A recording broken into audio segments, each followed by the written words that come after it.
podcast, killing everybody, taking dog tags. Dog, this is awesome, it's Optimus Prime, and your quadrant is talking, and you got that. I was in a mind when I crafted this. The Dungeon Master's wrath with a dash of sick. I dash like Sonic Mad, not a pacifist, but pacifist the tracks when I'm rapping, kids. We the last of us, the master race. Take him with a master hand, it's cancerous. I hit him with the master sword, and sure I make a nice sword, but I wonder how four guys make a Triforce.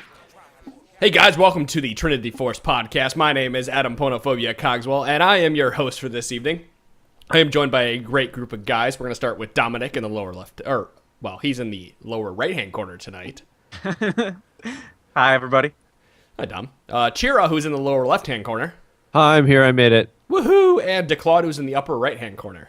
Howdy, fellas. So any of those that are watching live, we go live Monday and Wednesday night at 8 p.m. Eastern Daylight Time.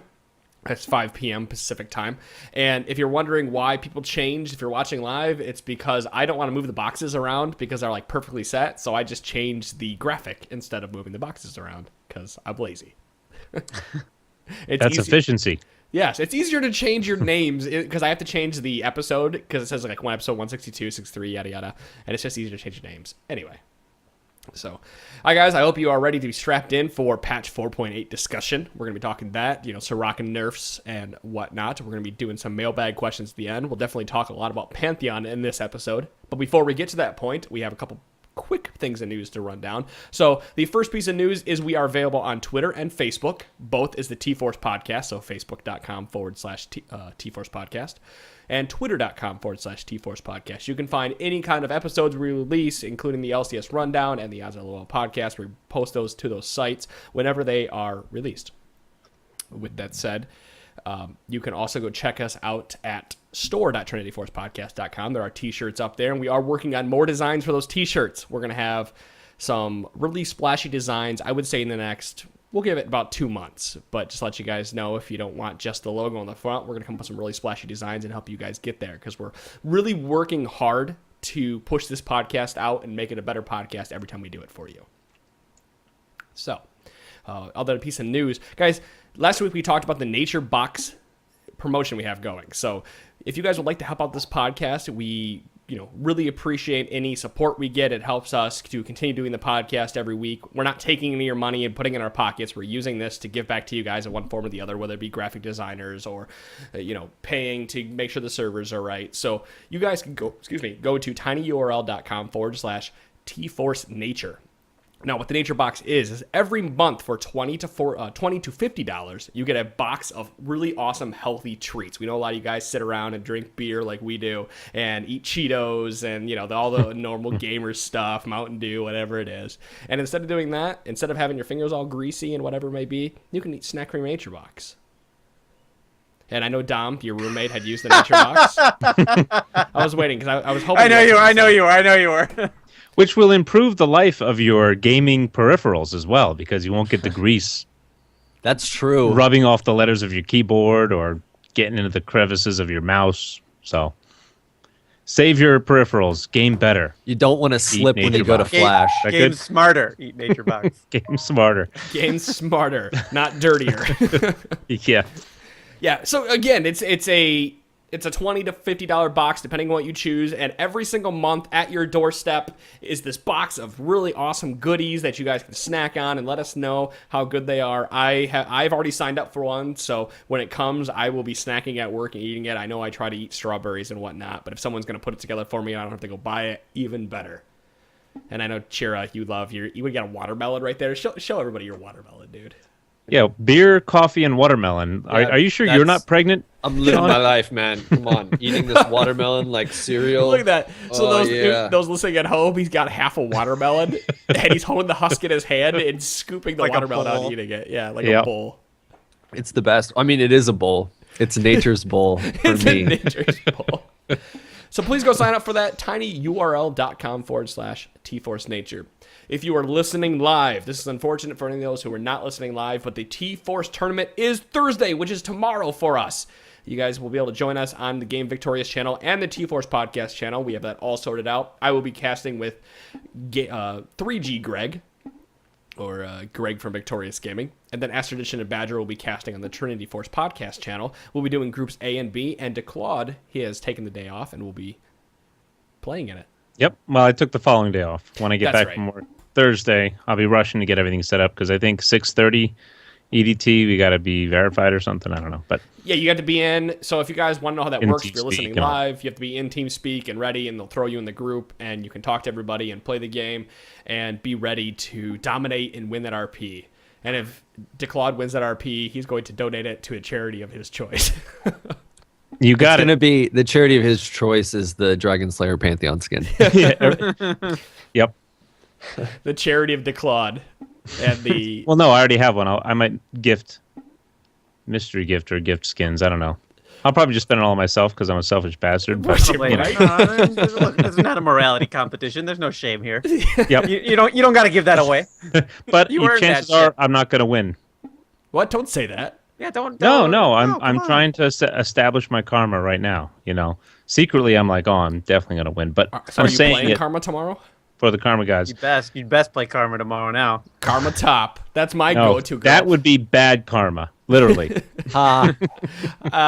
So you want I good don't think, karma? I don't think he was making a. then I'd I be don't think he was player. making a pun there. Actually, That's definitely wasn't a pun, but it was one of those. It would be bad karma.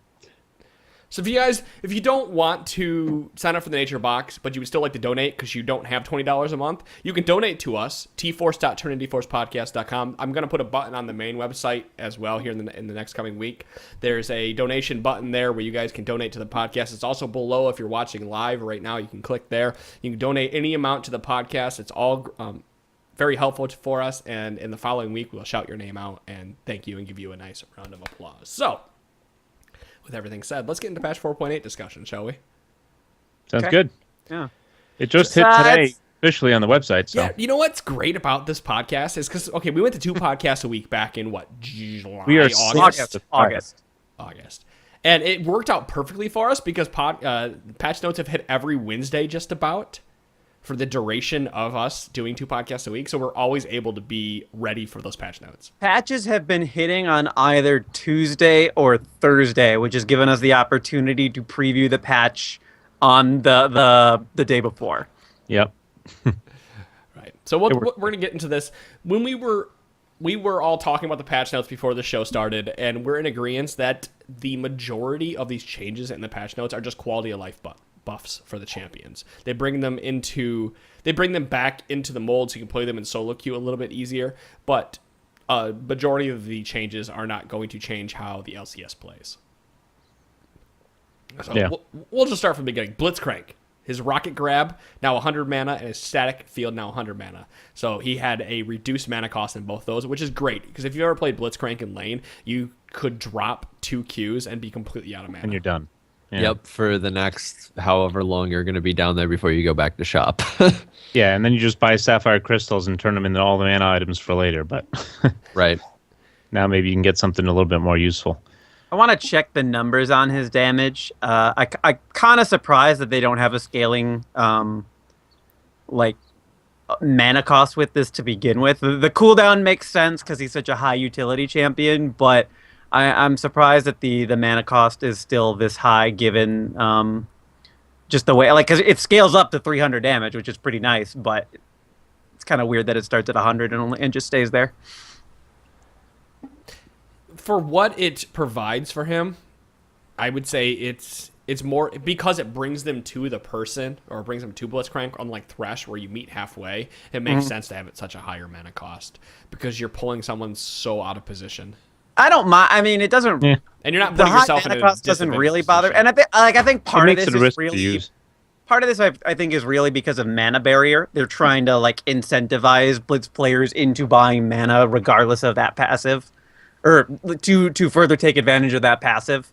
I do think that's part of the issue playing into it here. I'm still surprised. Well, are you saying that now with the nerfs they are? Because I don't feel like I think they're trying. No, I to think that was fix I think that was the original design behind it. I think Okay. it's a different story now. Well, whether it was intended or not, that was what happened.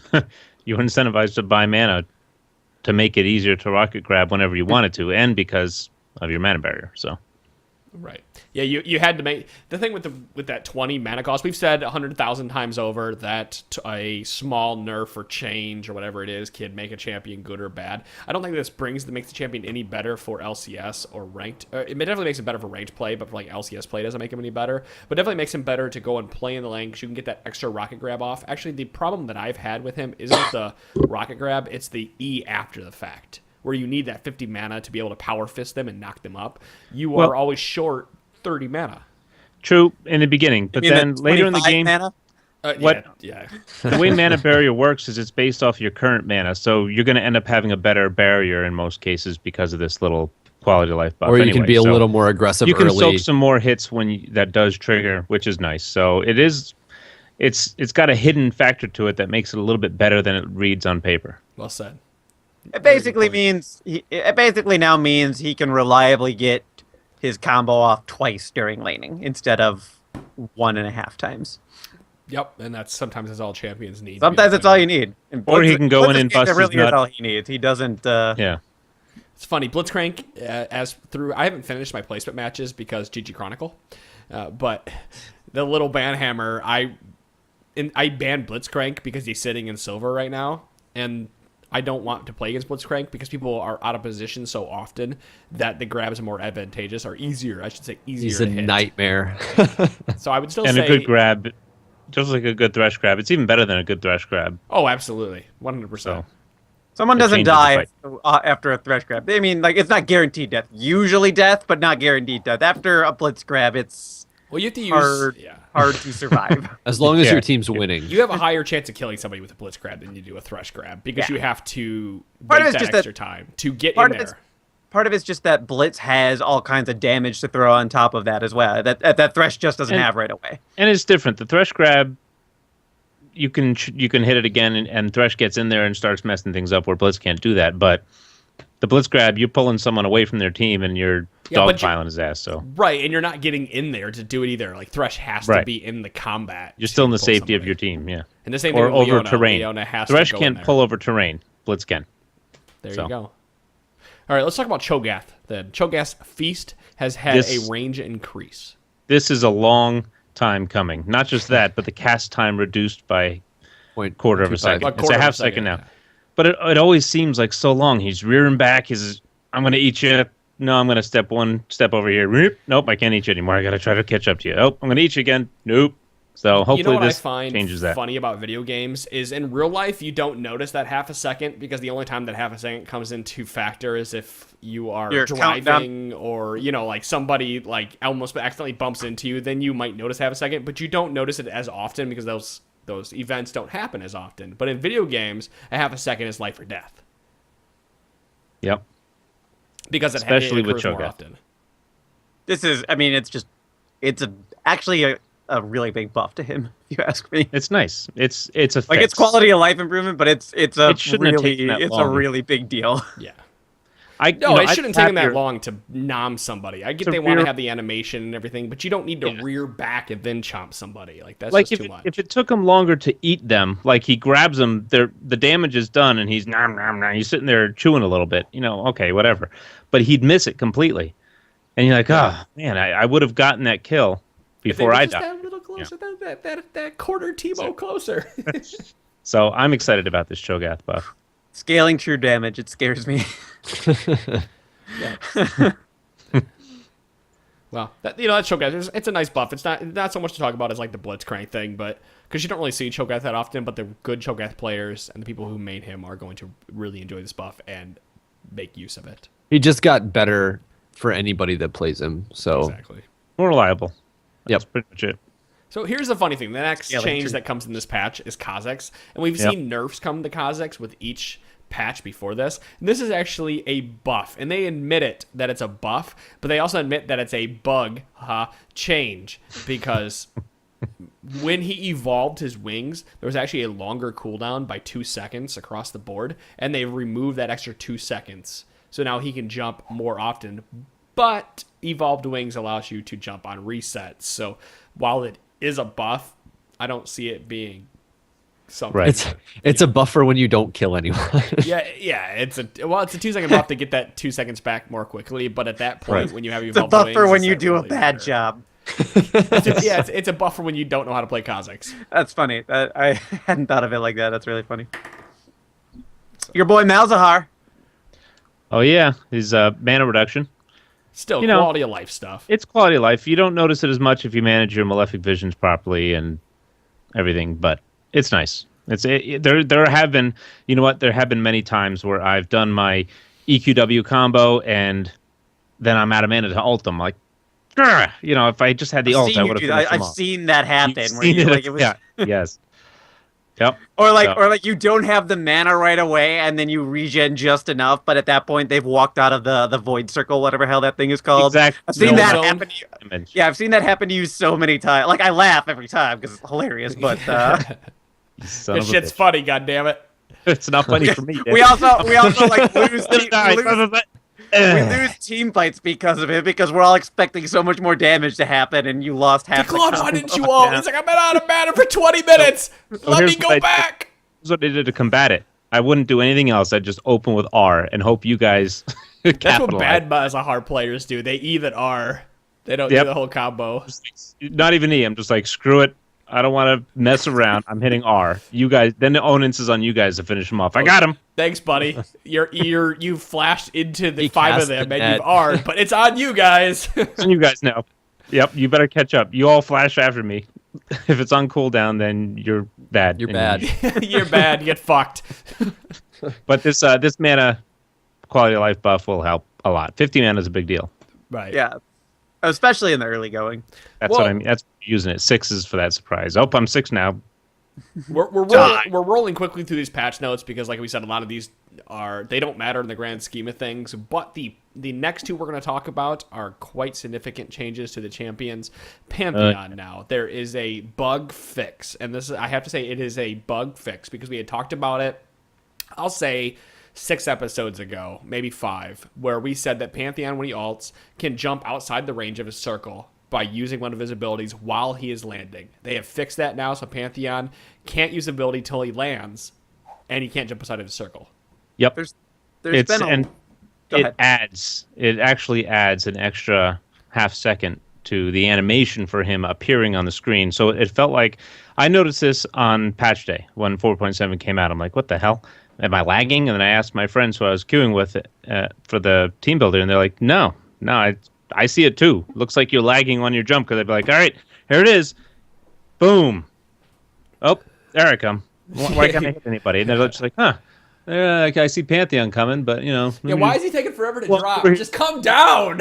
All right, you're not going to hit me. So it took. I asked. I went on Twitter and asked Draggles, because he's the community manager. He noticed this. There was a forum post I found, and he noticed that people were reporting it, and he thought it was a bug, so he reported it to the team. So it wasn't really communicated. And then he comes back to me and he says, "Oh, I'm sorry, it wasn't a bug. It was intended," and linked me the official release note about it. So Yeah, so if you do a little bit of research on it, there's actually quite a bit of controversy surrounding this right now. Basically, while they were developing the Dragon Slayer Pantheon skin, somebody on I think the design team noticed that there was this visual discrepancy between when Pantheon landed and when the damage was dealt. And that was, I believe, that was one of the things that was affecting your ability to queue or to basically stun the moment you landed and that type of stuff. They noticed these weird bugs about Pantheon that just didn't provide a clear visual indicator for the people playing against Pantheon, and so they cleaned it up, and that the information that. throws What? you off. Yeah, well, the When you've been playing information with that it it for got 3 years. right, the information that it got cleaned up got exchanged between design and development and everything, and they agreed that it needed to be done.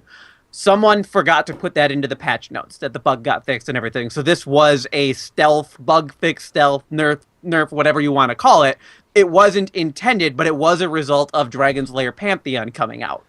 Yep. Or being developed. See. And so it turned into this big thing on the forums because Pantheon players were outraged. And it's fair if your champion gets this kind of weird bug fix nerf, whatever you want to call it, without it being documented in the notes and everything. That's pretty insulting to that player base and everything. That said, as a person who regularly played against Pantheon, there are few things more frustrating than like not really knowing what you can do to deal with Pantheon and everything, because it doesn't matter where he cast that circle, he was still going to stun you when he landed. I like this change because I felt like it was unfair to allow you to jump outside of the circle that is shown. Well, you couldn't really jump outside the circle. If you saw it was a character model, right? If you saw the circle and I targeted you with my jump as soon as I jumped in the air and I hit you with the jump and you flashed with and the got stun, outside the range, I wouldn't hit you. It used to be like that, where no matter what, I would follow you because I queued it up before and I'd appear there. They fixed it so that you have to still be within the radius of the circle, but outside the jump range. So I'm outside my W range, but I'm inside the ult range, and I can still hit you. So that was the advantage of it. But now, I didn't have a problem with that. Now you have to land. Now you have to land first and then do your stuff. So it's more like a TF ult, I guess. You know, you're appearing somewhere, and then you got to do what you have to do. Speaking as somebody playing against Pantheon pretty regularly, it makes sense though. I never conceptually, it made no sense that he could just stun you from wherever, regardless of where he landed. Now, the damage went from the middle, but Pantheon stunned you from somewhere else, and it was just wait, what? I'm in disagreement there because I think that if the circle is that large, the circle is as large as I can make with my fingers, for example, you should be able to jump to any of that outside of that circle. It should increase the range of your abilities while you're falling down. To the size of it. Just because Pantheon, because it shows you that big circle. So when you see that big circle, in my head, the thought is, okay, this is as far as my jump works because that's how big the circle is. So I think they should make I know this is a giant nerf to Pantheon, but they should almost make the circle smaller to show how far you can jump. I realize how big of a nerf that is, and it won't happen. Because the circle would be the size of a Xerath ult at that point. Exactly, it would be very small. But Pantheon gains a little bit extra range when he falls. But I'm not upset with the fact that it was changed. I can see both sides of the argument. Yeah, it's just it's a difficult ability to land as it was. So then you play him a lot, you practice, you get used to it, and then you learn how to land it, how to time it, and then they change it. So now it's like, okay, I got to relearn it. And I'm fine with that. I can see why that would be really frustrating. And before, being used to queuing up your W stun or whatever you had, it depended where they were too. Sometimes I wouldn't queue up the stun right away. I'd queue up a spear. So then I come out of it, immediately throw a spear, and then do a Heart Seeker. If it's in a team fight where they're already being controlled, I don't have to worry about stunning. I can save it for when someone tries to escape. But the stun, that was key. I'd find an ADC, a marksman, sitting there. I'm going to be a little overextended to farm this wave, and I jump on their ass and kill them. Now they can get away before I can really land. So what I start to wonder is how much of his kit was kind of balanced around this bug. And that's what Riot's calling it and everything. It'll be interesting to see how this affects him in the long term, to see if he gets power, I guess, introduced to his kit elsewhere. I mean, he's a pretty strong champion. He's still a really high threat, high priority pick at this stage of the game again with the recent nerfs to Feral Flare. Mm-hmm. But I'm curious to see if this specific thing affects him enough that he actually ends up getting power elsewhere, whether it's put into his queue or just other different types of returns. That's what intrigues me most about this. How much of Pantheon's playstyle was really balanced around his ability to increase his range from using his ult and that type of thing. Or, increase the age of Aegis. He already has using his ult. He already has a decent base movement speed, so that's really good. So that helps. That in itself helps when you land and you can't stun right away to run up to somebody and then stun them. But you can queue it. You couldn't queue it before. You could queue it while you were in air and it would land automatically. Now you can queue the ability still. If they're within the range of your W from where you land, it will happen. If you queue it and you can put it in the queue in the air. You hit W, click on somebody, and if they don't move, you'll come down and then you'll jump on them. You don't have to land and then do it again. So that I tested that effect. But there's some minor bugs coming out of this bug fix. People are reporting ulting near a tower and taking 2 tower hits before they land. because now apparently he's on the map. You can get crowd controlled before you land. You can get stunned in the air, and then you land stunned, or you land and then you're knocked up, even though the knock-up rupture hit before you even landed. So they need to tweak that stuff, obviously. But I'm starting to get used to it now. You know, I am putting my ult a little. I'm thinking about its positioning a lot more than I was before. Because before I was like, yeah, I'm going to hit him. I'm going to get the stun. I'm there. I need to be where I need to be. Now I'm positioning it a little bit more in their escape route. I'm positioning it a little bit more to encompass a larger area, so they can't really go anywhere other than going towards my allies or away when I do a gank. So I am thinking about it a lot more, and I'm getting used to it. But it is weird. It was unwieldy, and when I was confused, not knowing if it was a bug or what, that was the worst. But then, so out of curiosity, I mean, because so many Pantheon players, at least on the forums and that type of thing, have been really outspoken and just genuine. I mean, almost mean about it. I mean, that that forum, that conversation. I'm not like that. Degraded. No, I don't. I'm just curious. How frustrated are you by this? Like, I'm not. You really frustrated, or does it? Have you reconciled? No, it doesn't frustrate. The first game I played, I was a little frustrated because I thought it was lag or I thought it was a bug. I seriously thought, okay, Pantheon's bugged. I can't play him till he's fixed. So I asked in Twitter. I asked Draggles. I'm like, hey. That. I said, let me know if this is a bug or not. If it isn't a bug, if it's intended, I will retrain. I'm perfectly happy with that. If it is a bug, then I'll just hold off because why put myself at a disadvantage? So, sure. You know, and now that I know it's official, I'm fine with it. You know, I'm just going to get used to it. And for me, if this puts Pantheon out of favor and off of the ban radar a little bit more, I'm a little bit happier because then I can, I won't have a chance of, damn it, they banned Pantheon again. So I'm fine with that. And you were talking about your champs kind of came into flavor this season. I know Ziggs, Pantheon, Pantheon. Come on. I know. I gotta branch out and play some really crappy. I'm gonna bust out Urgot. He's gonna be my and your Scion. Next one. Pre-rework Scion. Yeah. But anyway, Pantheon. You were saying it's interesting how maybe his kit was balanced around his ult the way it was. They might need to do some little quality of life improvements. I can see one bonus I see is they were toying with the idea of reducing the range of his Skyfall drastically to the point where. Like you can from the turret to the further lane bush and bottom top, yeah. So I'm hoping that this puts that as, you know, all right, we're done with his ult. We're gonna leave him alone now, you know, kind of thing. So I'll be happy with that. So, you know, I like all this Pantheon discussion, and I think we need to see how this plays out. We definitely need to see what the moderators have to say in the future if they change anything about it. But while we are 30 minutes in this show, I want to take a quick moment before we move on to Soraka and talk about something else real quick. So, you know, we talked earlier in the podcast about supporting the podcast and whatnot, and I'm going to run a quick mid-roll ad. So we're going to try how this works, guys. This is something, so let's give us feedback on how this works. So, as you guys know, we have a sponsorship with Audible right now. So audibletrial.com/T-Force podcast. You guys can go out there and sign up for a free audiobook. So if you guys have really been enjoying our discussion and you cannot get enough and need something else to fill your earbuds in between the Wednesday and Friday releases, you guys can go out to Audible Trial right now. Go sign up with that URL that I mentioned before. It's also on the the web page or on iTunes. I'm trying to think of the name of the podcast apps that we use. And sign up. It gives you a free audiobook on sign up, and it gives you an extra hour a week or more, whatever you got, how quickly you go through the audio. And you guys can listen to more stuff while you wait for the next podcast. So I definitely want you guys to go check that out and help support the podcast with that. So again, audibletrial.com/T-Force podcast. Dom is writing a book, so he'll put it on there when he's done. Yeah, that's totally happening. No, it's going to be narrated by Betty White or James Earl Jones. And Poe. So keep your eye out for it. I'm going to edit. I am going to read the book to you guys and put it on Audible. Oh, this sounds terrible. There you go. Narrated by Adam. Cogswell. That's exactly it. Yeah. I don't really have enough shit to do. This is obviously happening.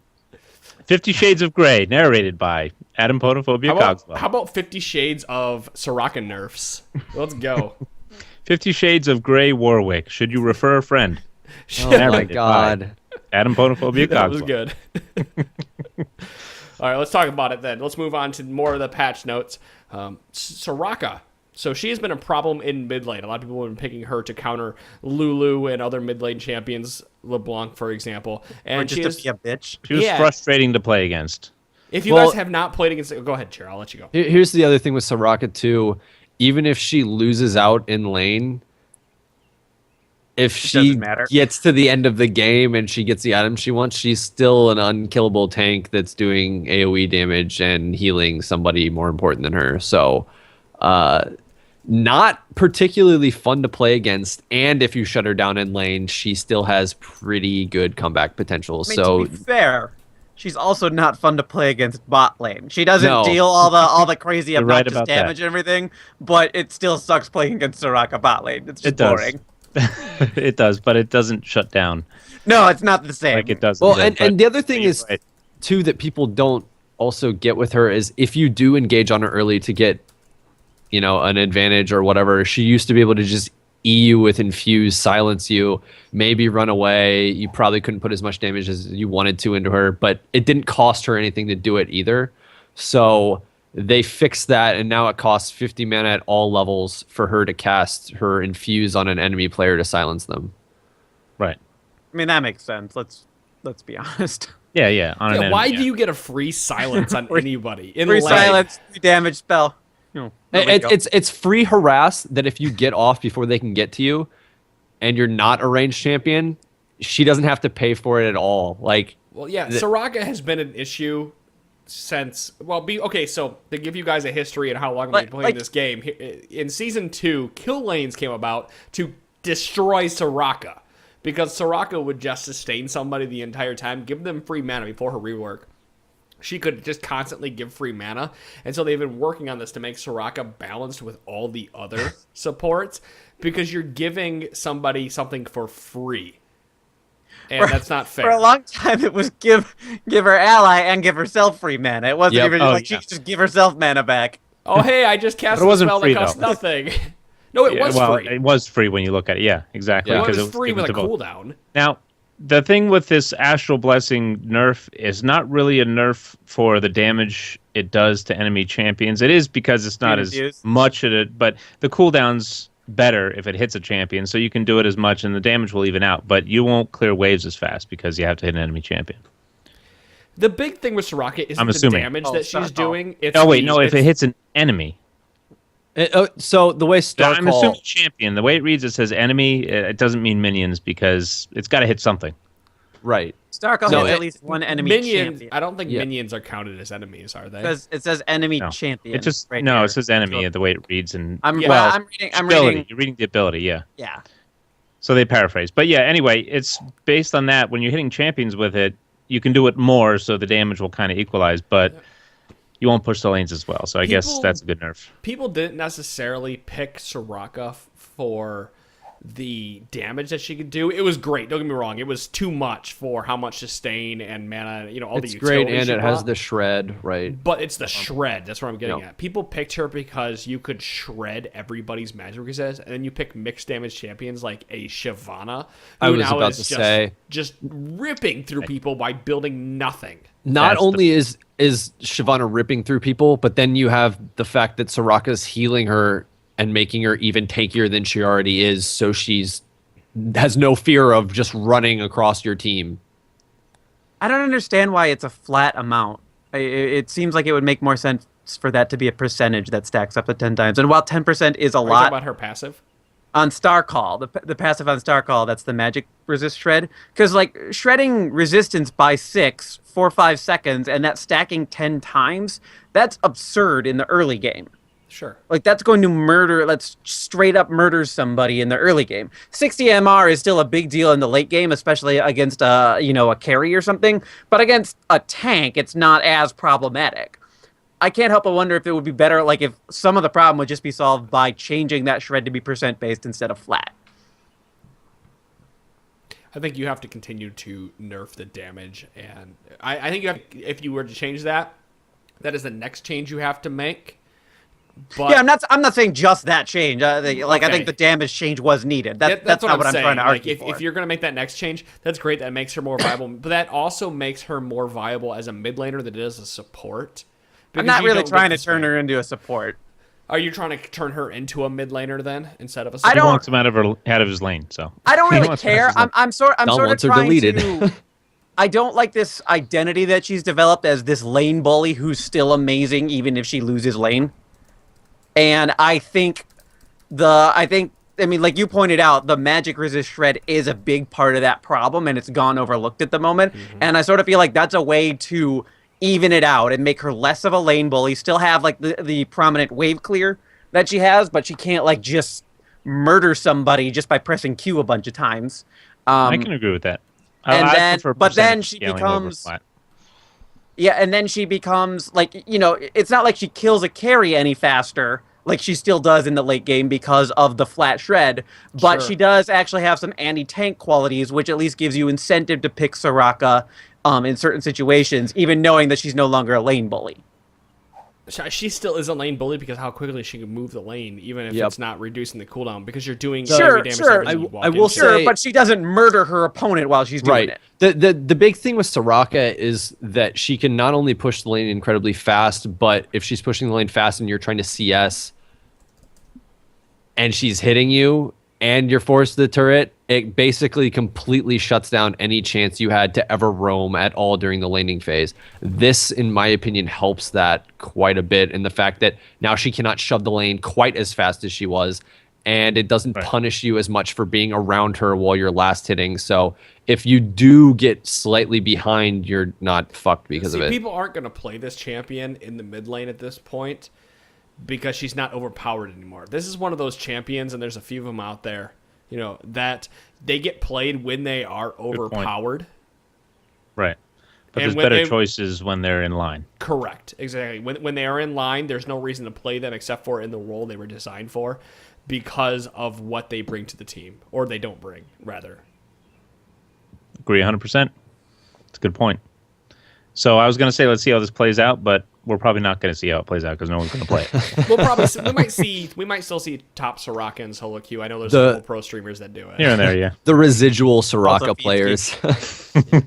The leftovers. I'm going to let you guys move on to the Udyr and then minor changes and bug fixes. I have to go take care of something real quick. So with Udyr, Take Udyr, Sean. Basically, if you use Bear Stance and you go to stun somebody, you have a certain period of time after you stun somebody before you can stun them again, and you had no idea how to.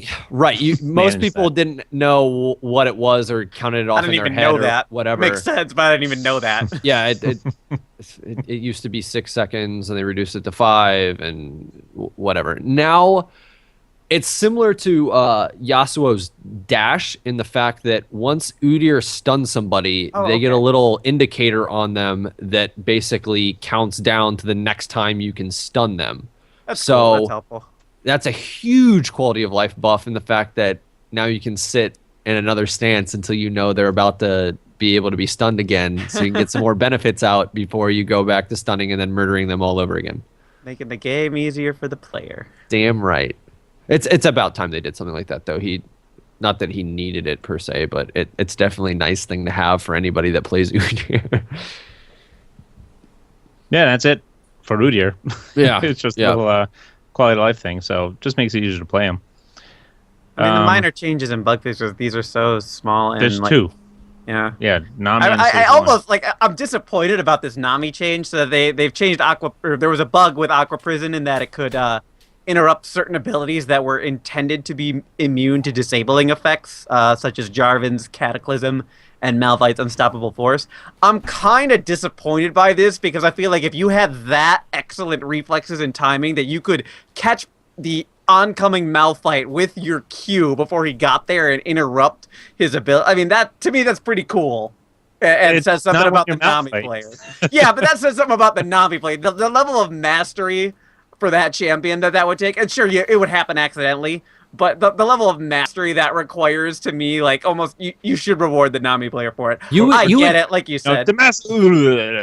Yeah. You would have to, like, have some precognition bullshit to throw that. Yeah. Oh yeah. Out. I mean, your spiders have to be. It feels really good when that happens on Nami. Oh, I bet. Wow. but they fixed it, so no more. Yeah, I mean, it's fair that you're supposed to be immune during all those things, so you should be immune to Aqua Prison. But I don't know. It's sort of like the level of mastery of Nami required to really take advantage of that all the time is so high that I almost feel like those players should just be rewarded for it. But I think the times where it accidentally interrupted something is greater than the times that somebody meant to do it. Do it on purpose. And it's more annoying. It was a probably chaos true. factor. That's sort of probably thing. true. Yeah. And then Sejuani, my girl there, Arctic Assault. They fixed a bug where Arctic Assault would stop on collision with, but fail to knock up, really large enemy champions. Cho'Gath with 6 feast stacks. Zach That's got a funny. bonus HP. Again, I think and that's another thing that was. bugged, It's so. kind of cool that there could be something too big for this board to knock up. Like I that's a cool idea to me. I get from a consistency standpoint that It it's makes needed, sense. but yeah, It makes like sense, but it was a bug. these are disappointing bug fixes to me. So I want to talk about this Twisted Tree line. That giant wild growth Cho'Gath 10 feet in the air. That's what's going to happen now. We don't talk about Twisted Tree Line or anything normally. When we do talk about Dominion, because we want you guys to go play that there's a bigger community for Dominion than there is Twisted Tree Line. I don't think that's true, actually. For what we know, because we know dominate Dominion. But the only change that I want to talk about, I don't care about the jungle nerfs or any of the stuff. I like the fact that they're adding a detecting traps feature to an item in Twisted Tree Line and Crystal Scar. Twin Shadows now detects traps. The little ghosties. I mean, other items also do that, but Twin Shadows is You're their more new likely one. going to build Twin Shadows over the So- other items. Will the little ghosties detect the traps, or is it like a item PPA? itself. It's just going to be an It's area. it's an AOE around. Okay. The item. It just gives you another item, because I'm sure that you have some. You might build a support in one of those too, and instead of building an offensive item, you can now build a defensive item to detect traps. Well, Hextech Sweeper it's been changed. Now it builds out of a Kindle Gem and a Glacial Shroud instead of the Ability Tome or whatever the hell it used to build out of. Yeah, I don't remember. It's been a few different things. So that's another defensive item and everything, basically on the other side. That item is a lot more appealing now because of the change overall. But yeah, Twin Shadows getting it. Like it gives you incentive to take a look at that item. So Dom, What? Dom, What? Dom. Are you gonna buy River Spirit Nami? Yeah, obviously I'm gonna buy River Spirit now. Like what? Was that a question? Why is that even a question? The better question, and it's also a bad question, is when was I going to buy River Spirit Nami? And the answer is the day it comes out. Well, I'm going to buy Blade Queen Lysandra because That she has an skin Iron is- Maiden when she goes back. That Oh, skin does is she? scary as Yeah. shit, by the way. Nice. I want to say she has an Iron Maiden when she ults as well, but I could be wrong. I know she has an Iron Maiden when she goes back, so that's badass. I'll probably buy that That skin is pretty as well. badass. I like both of those skins. And I play Lysandra from time to time, and I like Nami a lot. Oh, no offense to Mod Brat. I thought it was Mooby in the channel for a moment. I was going to go, Mooby! But I like Mod Brat just as much, so welcome to the channel, Mod Brat. If you liked him just as much, then why would you be disappointed? Well, because I was disappointed because I thought it was Mooby at first. Like, my head went to Mooby, so I thought He's it gonna was. shout. He's gonna shout. Movie is pretty awesome, but Mod Brat is awesome too. Yeah, I like all our Aussie listeners. Hi, Mod Brat. All right, and I don't know. I got to throw this out. So He's are we an Aussie, going by to the way. talk about Niddle? Raja. Oh, I forgot. Yeah, let's do it. That'll end the podcast. We have 15 minutes. Yeah, it- Italy. It's So, tentative, very not subject as- to change. Much an AP mage anymore. Okay, so let's talk about the problems with Nidalee right now. I'll tell Go, Dom, I'll let you go. Okay. For it. So what frustrates me most about Nidalee right now is that she has this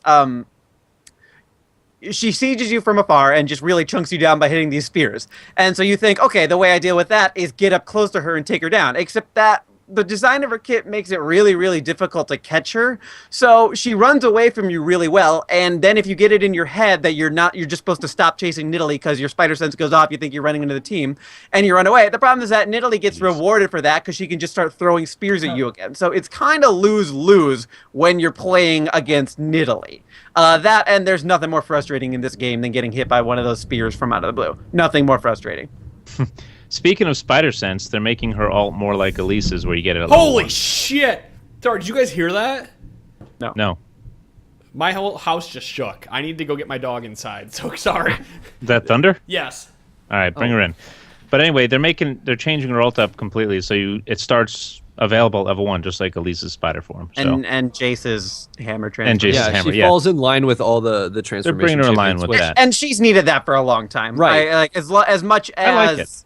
It makes me excited. I love to play it. More. Yeah. And like it just I don't know. I think frankly that probably helps her laning out a little bit.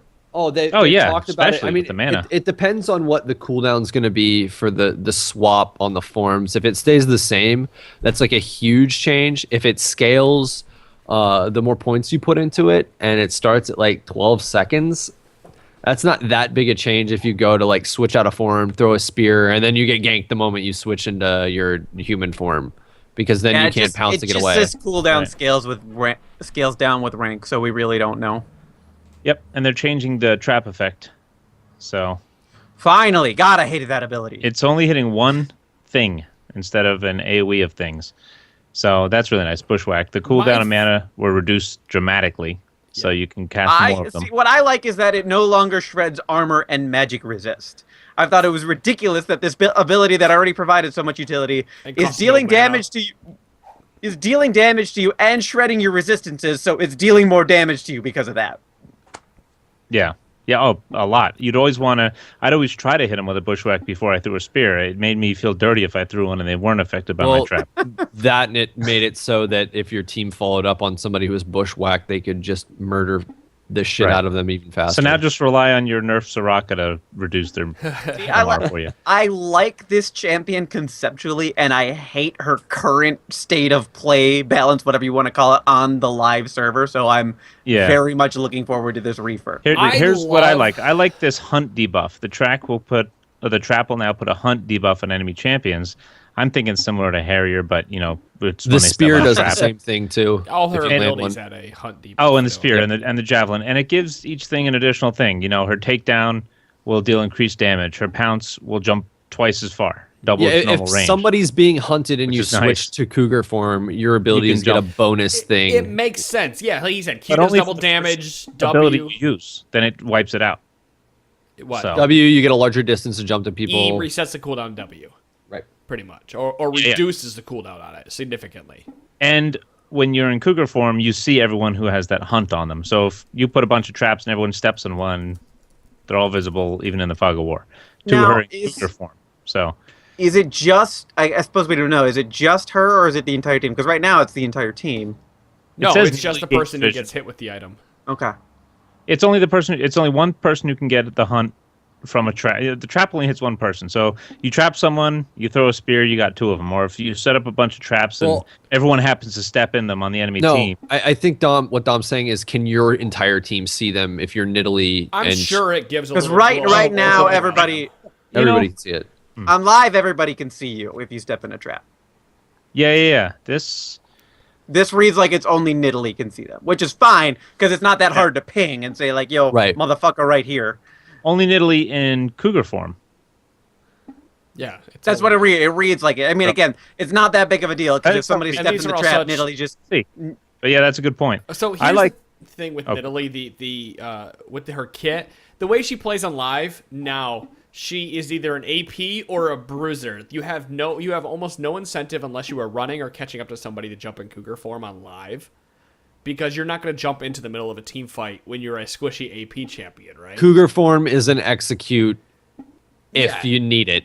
So I like we've been saying this since episode number 30, that she needs to be played like Elise and Jace. Like she needs to have that at level 1 and be allowed to go in cougar form. It makes her a lane bully, to be honest. It not only does it make her lane bully, now you could theoretically even run her out of the jungle now that she can go into cougar form at level 1. That's what I said. When we were talking earlier, I said it makes me wonder if she could be a jungler because of this. It just seems like fighter, bruiser, jungler Nidalee is what they want her to be instead of this mage, long range, run away from everything bullshit. For her to be a mage at I all. always wanted to play her as cougar Nidalee out of the jungle, so I finally get to realize that dream as soon as they update this.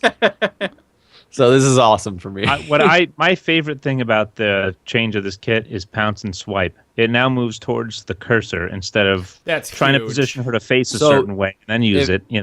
Think Ribbon Q, which is awesome for anybody that knows how to like it makes that's a huge quality of life thing in itself. Instead of having a fuck up when you go to jump over a wall because you're not facing it or something like that, all you have to do is get close to the wall and then point your mouse over the side and jump. Right. Yeah, it was annoying. Unless you played her all the time, it's really hard to get used to pointing your cursor at something and jumping over a wall. Because you get used to flash right.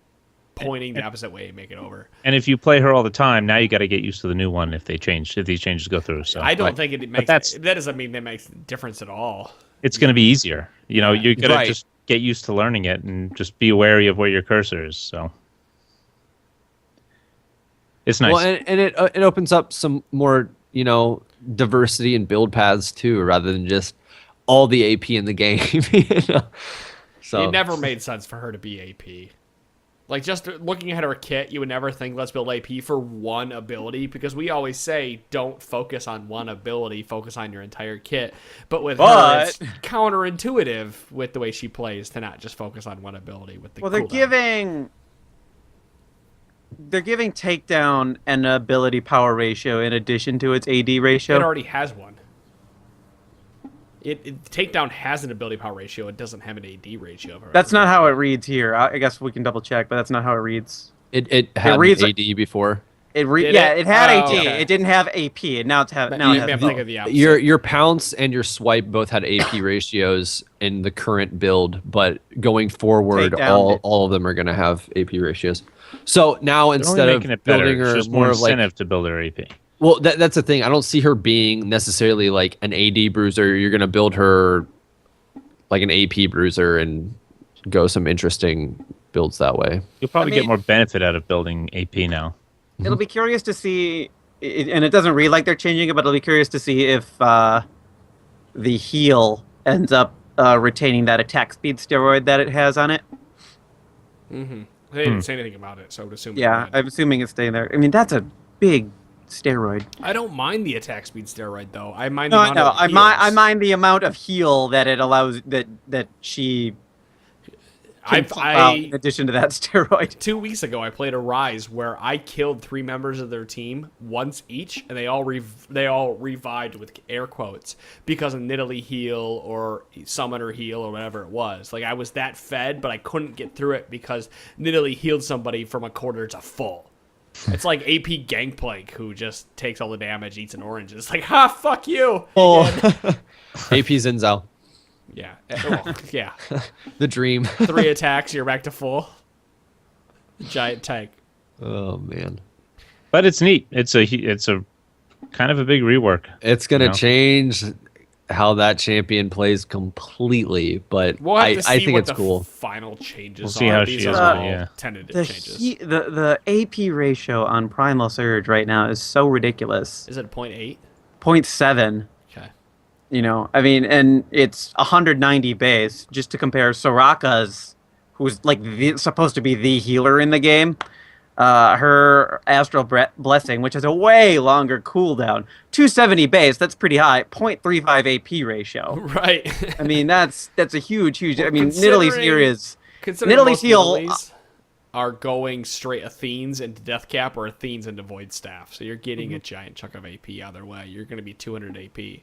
Yeah, I mean, and Nidalee's has half the cooldown of Astral Blessing. I mean, that's she can do way more healing than Soraka, which is probably another reason why you keep seeing support Nidalee. It's probably a shorter cooldown, isn't it? It's 10 seconds on Primal Surge compared to 20 on Astral Blessing. To be honest, the way I see my beer out. Holy fuck, yeah. With the changes, since they're reducing the scaling on of AP on her spear, I could almost see people maxing her W and her E, so the heal, especially if she's going to be in melee more with Cougar form for the attack speed and the heal. Isn't Q an auto attack reset though? It is, but if you need the cooldown for more pounces so you can stay up to people. I guess E hits further out, doesn't it? Because it's where the cursor's at. So. Right. I mean, and that if you get a bigger benefit out of just getting the marking somebody as hunted thing, you would only need 1 point into it if it's going to make all your other abilities crazy. Now, if the difference in bonus damage that they take from double queuing somebody between a spear and then a takedown is huge. Yeah, you're gonna level queue either first or second anyway. But I don't know. It opens up some new stuff to do. I apologize if you said this earlier. I did take my headphones off. They only hunted if they are in human form first with an ability, or they hunted when they hit cougar form and hit with an ability. Right, and then the hunting. No, does that make sense? Does the hunting only go work when you hit with a QWE while you're in human form? Is that when the passive starts? I think the passive. No, that's a good question. It said javelin toss. It didn't say right. So if you are in pounce if you're in cougar form, I don't think hunting goes off if you land a Q. Okay. So you can't hunt somebody when you're in cougar form. I don't think so. You can hunt somebody when you're aside from you can if you step on a trap that you've already placed before. Semantics aside and grammar aside, Dom. What else does a cougar do but hunt, Adam? Yeah. So the passive, the hunt, only works when you're in human form, or appears when you're in human form by hitting. I wouldn't think that, because if you already put a trap out and you're in cougar form chilling and somebody steps on it, they get the hunt debuff. But does the hunt debuff start if you hit them with W? Do you get that extra W jump? I think if she's in, that wouldn't make sense. I don't think her cougar form abilities can apply the hunt. They don't apply the hunt. That's what I'm asking. That's exactly what I'm asking. Do the cougar form abilities apply the hunt? I didn't see anything that read that. Okay, that makes sense. That's what I'm asking. So she cannot hunt somebody when she's in cougar form, besides the grammatical term you or have to the step on a trap or get hit. They got to step on a trap or get hit by a javelin toss. You can't javelin toss in cougar form. They can step on a trap when you're in cougar form. You can't javelin toss in cougar form. What do you think? I'm stupid, Nick Claude? Yes, but that's beside. I love you, buddy. But yeah, we'll see what happens. And they also changed Karthus's look. Yeah, I'm excited about that. I like the idea of changing the color of his abilities to a off shade of red rather than the green it is now. I like it. Green. It reminds me of the just Undead and Shadow Isles. Yeah, it fits with the theme. Hecarim and Thresh have that same idea going on. It makes perfect sense. I don't think they should skin things as green, or if they do, in colorblind mode, they should definitely change. Well, they hate on green, man. Because green and red cannot be seen by a majority, or a large subset of males, including you. I don't know if it's a large a percentage. You know what I mean? Yeah, you're right. You're more right than I am. But no, I can see red and green. Ranhurt, for example, cannot see red or green. So they just adjust it for colorblind mode. Well, that's what I'm asking. Will they adjust it for colorblind mode? I imagine they won't at launch, and then when people start bringing this up, they will. Bitching. So while we end this podcast, I'm gonna end this podcast with a funny story. It might be funny only to me because I know Ranhurt, but a while ago he is colorblind, so he has to play in colorblind mode. He cannot see red or green. So there's been times where he's worn like a weird T-shirt or a shirt, and his wife is like, "Why are you wearing that color?" That type of funny story. But his wife was out pillow shopping one day and kept sending him pictures of pillows.